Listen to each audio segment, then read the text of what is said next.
existential crisis which we witnessed during COVID-19 has really opened our eyes, and it has exposed our deficiencies of our current system. But as our Prime Minister says, that we need to find opportunities in adversities, and therefore we try to find opportunities in the COVID-19 adversities, and I'm going to share with you some of the data related to that which we did with Ministry of Ayush. Next part of my talk is about scientific research and evidence base. As I told you, this is based on our own research from our own group or from the group of our collaborators. Before going to that, let's look at what cytometric data is telling us. Cytometric data is telling us that why if we take Ayurveda and yoga, if you compare Ayurveda, traditional Chinese medicine is much more popular than us globally. But if you look at yoga alone, yoga surpasses the popularity index, quite extensively. Even traditional medicine and acupuncture together, yoga is much ahead.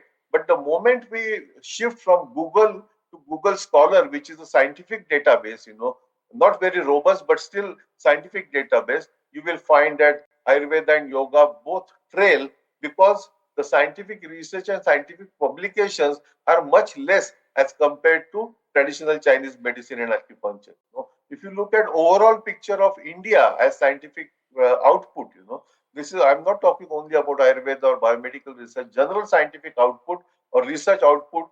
If you compare 2 decades, you will find that although Indian number of publication has increased, still our category normalized citation impact still remains below the global baseline, which is 1, which means that although we may be publishing more, the impact of our publication is not yet to the desired level. If you compare biomedical research output happening in India, USA, China, and Germany, traditional and complementary medicine, this is the term normally is used, traditional, complementary, and integrative medicine, which AYUSH is part of it. And if you will see that the number of publications during the last decade has substantially increased. This shows that globally there is an interest in traditional medicine and research in traditional medicine is on increase. While we do that, I must tell you that biomedical research, if you consider, people have come out with a data indicating that 85% of the research and spendings, I can't even count these zeros, is being wasted. We are involved in research which is not reproducible, And this article by John Ioannidis from Stanford is asking a question why most published research findings are false.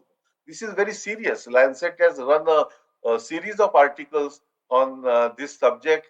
And if you look at the reality, evidence-based medicine, what we talk about, the randomized controlled clinical trials output, if you see, most of the time or majority of the time, people have noticed that the results are going in favor of industry funded. So if the industry funding is governing or is driving the academic research, this is something what we must worry about. And therefore, I pose this question, for whom scientists are working? Are they working for business or are they working for people?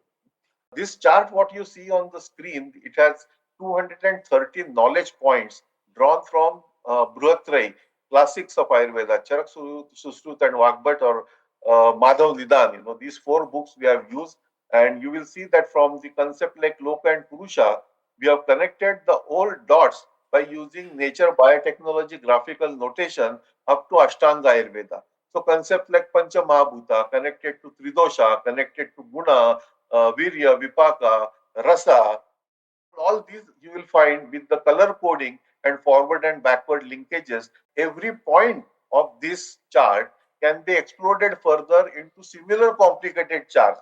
Why I'm telling you this is the beauty and vastness of our knowledge system.